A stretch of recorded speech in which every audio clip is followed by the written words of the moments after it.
Bienvenidos, estimados participantes. Continuamos. Nos encontramos en la tercera unidad de aprendizaje correspondiente a asfixia y encefalopatía hipóxica isquémica. En esta ocasión presentaremos el tema 1 relacionado a la asfixia del nacimiento o perinatal.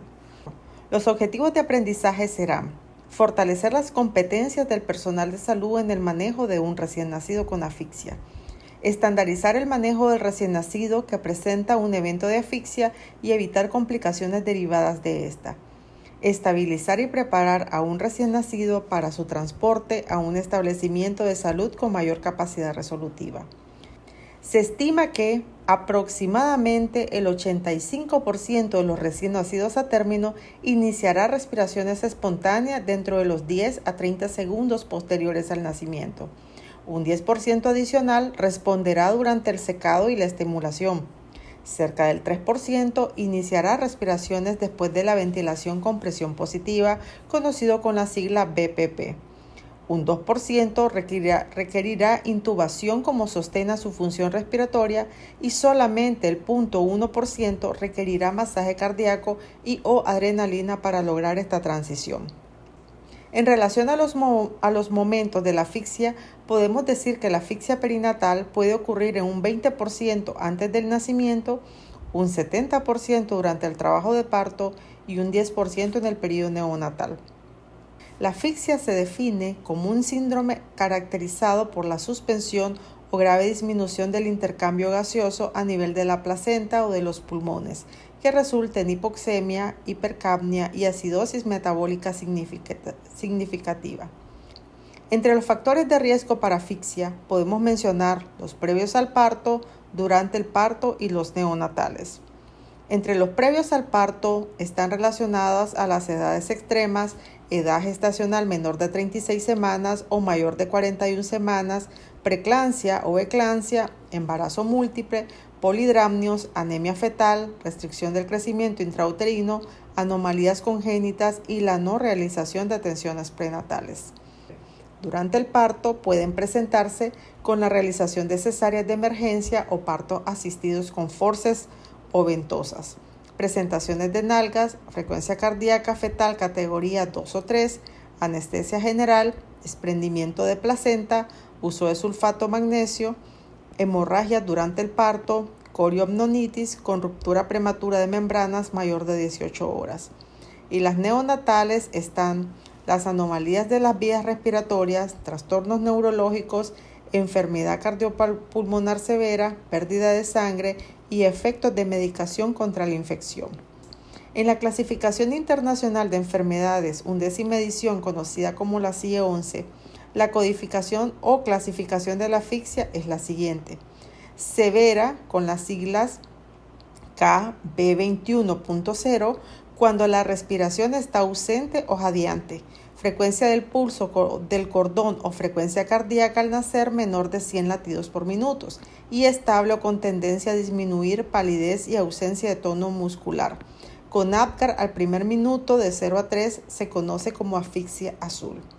Leve moderada KB21.1 cuando la respiración normal no se establece dentro de un minuto, pulso o frecuencia cardíaca es mayor de 100 latidos por minuto, presenta cianosis central o generalizada, el tono muscular es débil y hay alguna respuesta a los estímulos. El Apgar al primer minuto de 4 a 7 se conoce como asfixia blanca. Los criterios diagnósticos establecidos para definir asfixia ampliamente conocidos y que fueron elaborados en 1996 por la Academia Americana de Pediatría y el Colegio Americano de Obstetras y Ginecólogos son un pH de arteria de cordón umbilical menor de 7 y EV menor de 12. Debe realizarse en los primeros 20 minutos en temperatura ambiente, ya que hay una caída del pH a lo largo del tiempo, 0.05 a los 30 minutos, 0.87 a los 60 minutos y 0.112 a los 90 minutos. Otro criterio es el Apgar menor o igual de 3 a los 5 minutos. El otro criterio son las manifestaciones neurológicas anormales como convulsiones, como hipotonía, etc., así como la disfunción multiorgánica, entre las cuales están las alteraciones cardiovasculares, gastrointestinales, hematológicas, pulmonares, renales, entre otras. A continuación revisaremos las etiologías o mecanismos de asfixia en el neonato durante el trabajo de parto, el parto y el posparto inmediato, que incluyen interrupción de la circulación umbilical, alteración del intercambio de gases en la placenta, alteración de la circulación hacia la placenta, deterioro de la oxigenación materna, incapacidad del recién nacido para la inflación pulmonar y transición con éxito de la circulación fetal a la cardiopulmonar. La interrupción del flujo sanguíneo placentario inicia importantes mecanismos de adaptación en el feto. Los cambios circulatorios implican la redistribución del gasto cardíaco y la centralización del flujo sanguíneo a los órganos vitales. El ADCAR es un examen rápido que se realiza el primer y quinto minuto después del nacimiento del bebé. El puntaje en el minuto 1 determina qué tan bien toleró el bebé el proceso de nacimiento, por lo que la evaluación se considera que tiene un valor diagnóstico en ese momento. El puntaje al minuto 5 le indica al proveedor de atención médica que también está evolucionando el bebé por fuera del vientre materno, por lo que se considera que este tiene un valor pronóstico sobre la condición del bebé. El puntaje obtenido también ofrece una apreciación de la calidad de la reanimación si se logra restablecer los parámetros mencionados a continuación. Los parámetros son el color de la piel, frecuencia cardíaca, irritabilidad refleja, tono muscular y respiración. A cada una de estas categorías se le da un puntaje de 0, 1 o 2 según el estado observado. El diagnóstico se enfatiza en 3 elementos. Primero, la historia clínica con énfasis en factores de riesgo y estudios maternos antes y durante el parto como evento centinela, ya que permite identificar eventos hipóxico-isquémicos previos al nacimiento, haciendo uso de la ecografía fetal para evaluar condiciones fetales que sugieran deterioro de su bienestar.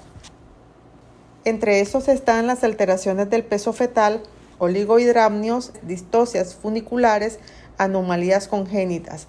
El monitoreo de bienestar fetal a través de la vigilancia de los movimientos fetales de al menos 6 por hora, monitorización cardiotocográfico fetal reactivo o no reactivo y el perfil biofísico fetal que incluye tono fetal, movimientos corporales y respiratorios, líquido amniótico y NST. También se debe evaluar la flujometría Doppler fetal, que es un método no invasivo que evalúa la hemodinamia fetoplacentaria a través del índice pulsatividad de arterias uterinas y principales arterias fetales, como la umbilical, cerebral media y ductos venosos. El diagnóstico durante el parto se debe monitorear de forma electrónica continua de la frecuencia cardíaca fetal durante el parto y la observación de la presencia de meconio en el líquido amniótico.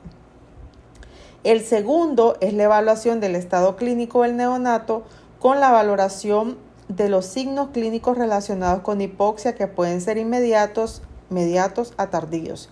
Los inmediatos son la dificultad para iniciar y mantener la respiración, apnea, insuficiencia respiratoria, depresión del tono muscular o reflejo, alteración del estado de alerta y datos de shock como palidez, acrocianosis, cianosis, bradicardia, llenado capilar menor de 2 segundos, frialdad, hipotensión. Entre los mediatos a tardíos se incluye un compromiso multisistémico que abarca el neurológico, hemorragia pulmonar, hematológico, alteraciones cardíacas, gastrointestinal, metabólica y renal.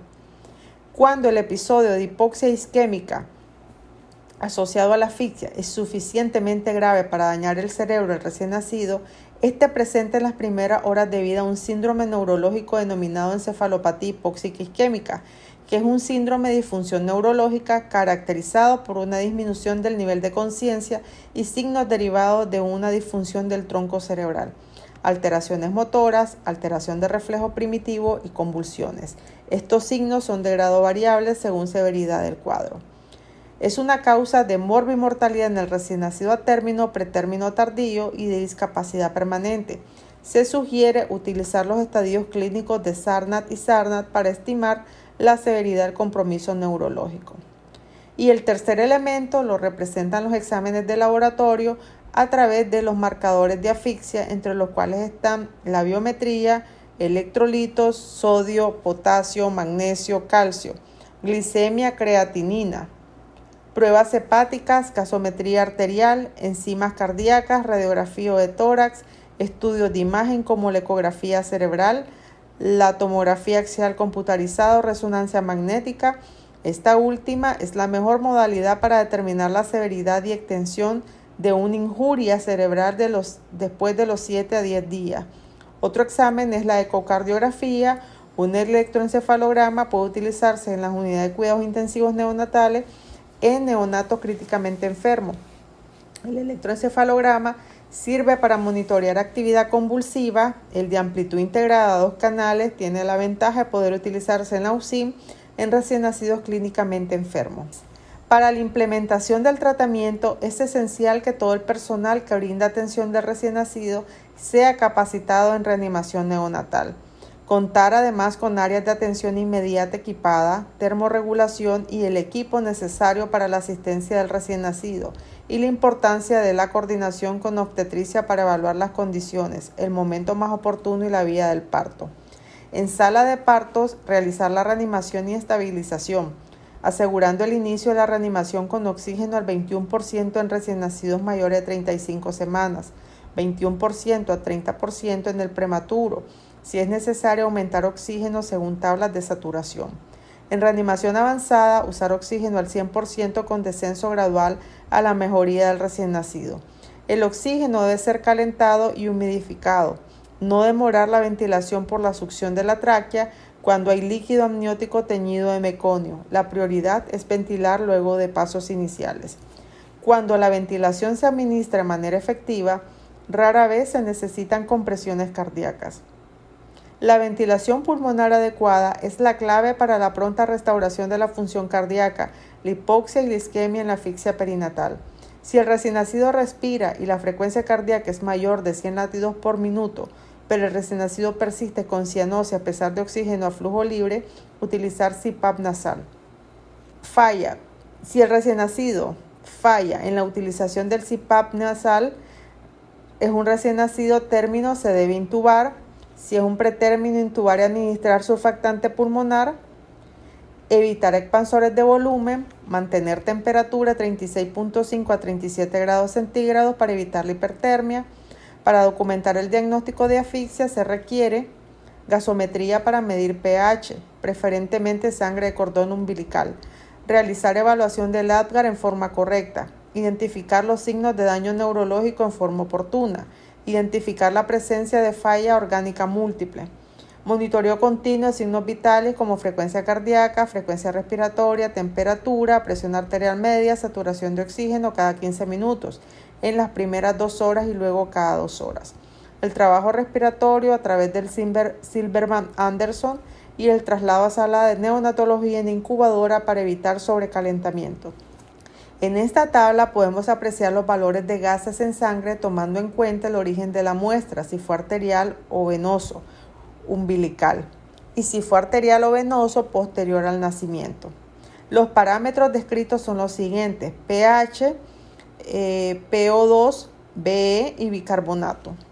Los objetivos de la vigilancia van dirigidos a la estabilización y manejo, vigilancia a la disminución del estado de vigilia, como letargia, estupor, coma y evitar factores agravantes.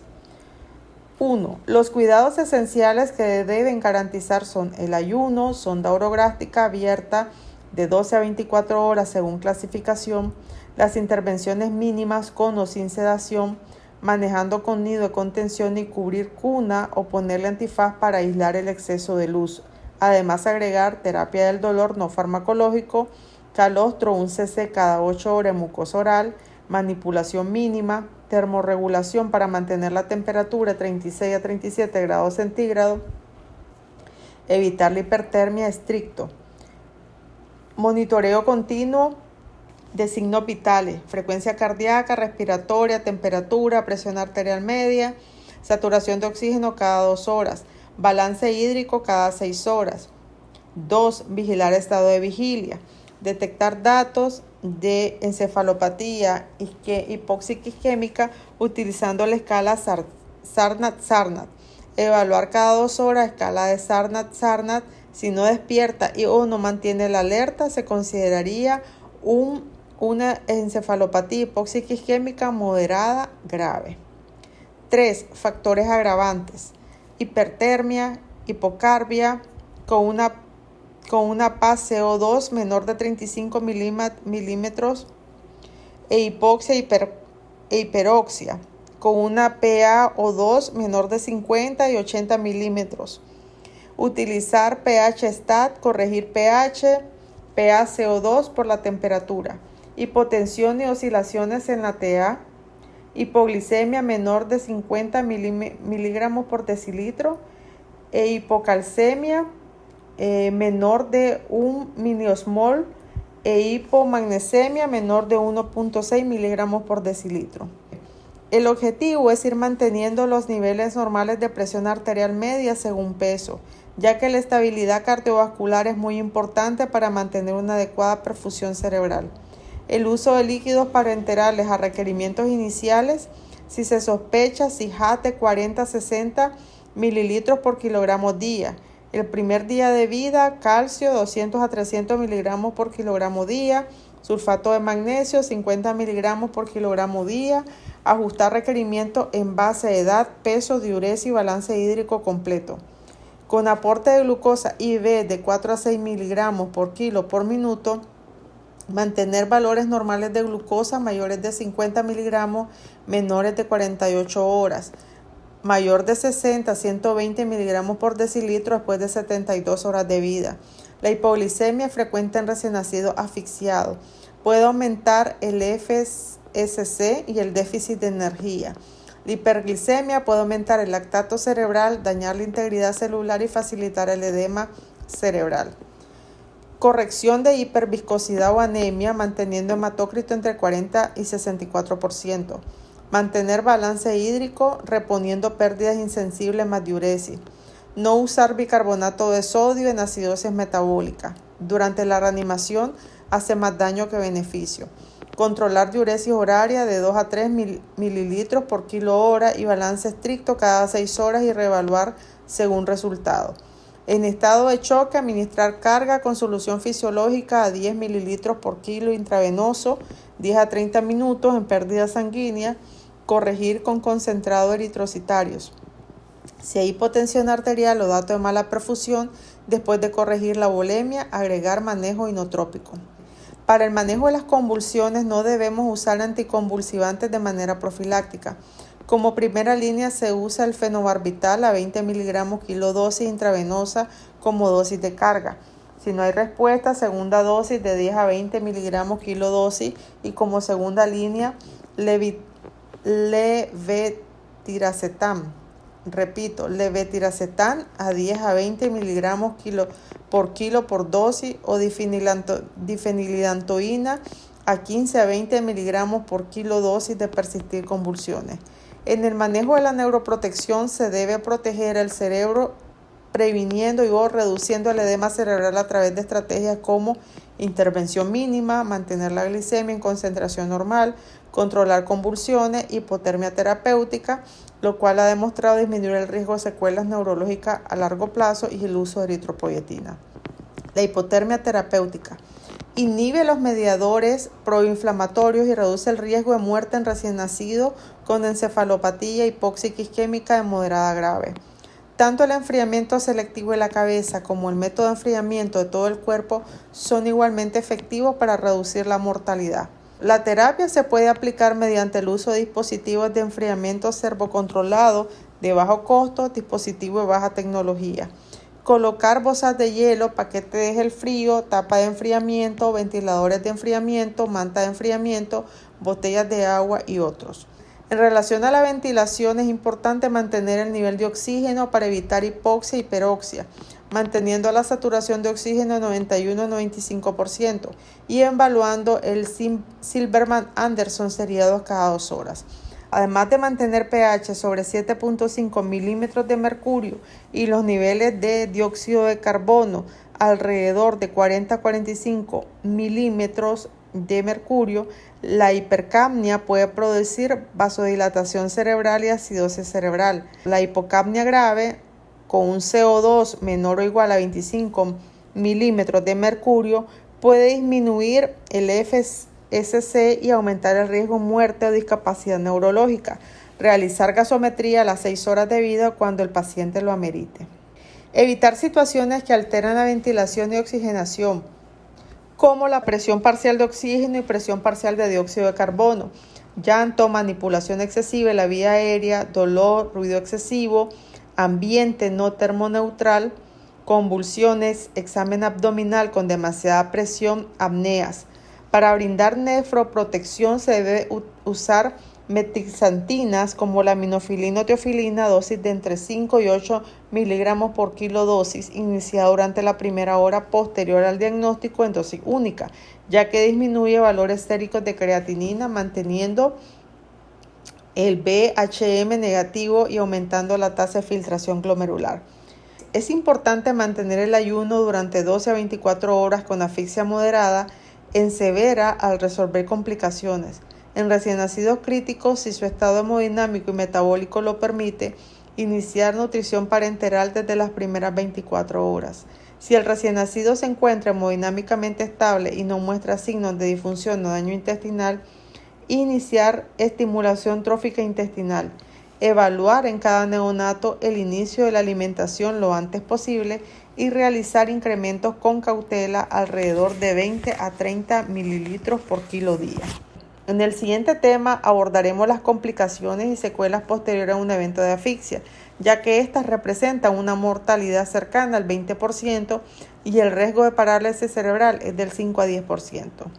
Dentro de los factores agravantes que se deben evitar por aumentar las complicaciones están hipocarbia con presión parcial de dióxido de carbono menor de 35 milímetros de mercurio, hipertermia, hiperoxia con presión parcial de oxígeno menor de 50 y mayor de 80 milímetros de mercurio, hipotensión y oscilaciones en la TA, hipoglicemia menor de 50 miligramos por decilitro e hipocalcemia menor de 1 miliosmol por litro e hipomagnesemia menor de 1.6 miligramos por decilitro.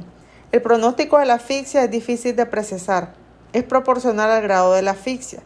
Se mencionan los siguientes factores de mal pronóstico: asfixia severa y prolongada cuando el Apgar es menor a los 3 a los 10 minutos. Encefalopatía hipóxica grado 2 y 3, convulsiones precoces o difícil de tratar, insuficiencia cardiorrespiratoria. Electroencefalograma con actividad de bajo voltaje o isoeléctrico son indicadores de pobre pronóstico, al igual que un trazado con estallido, supresión persistente. Examen neurológico anormal en el momento del alta o a las 2 semanas de vida, oliguria persistente por más de 36 horas y una tomografía axial computarizada con anormalidades sugerentes de encefalomalacia al mes de vida. Solo el seguimiento a largo plazo permite asegurar normalidad psicomotora. La mortalidad es cercana al 20%. El riesgo de parálisis cerebral en los sobrevivientes es entre el 5 y el 10% comparado al 0.2% de la población general. Las secuelas a largo plazo son la parálisis cerebral, convulsiones, retardo psicomotor y déficits sensoriales. Para ampliar el abordaje de este tema, te invitamos a que revises la bibliografía que se comparte y continuar con el siguiente tema.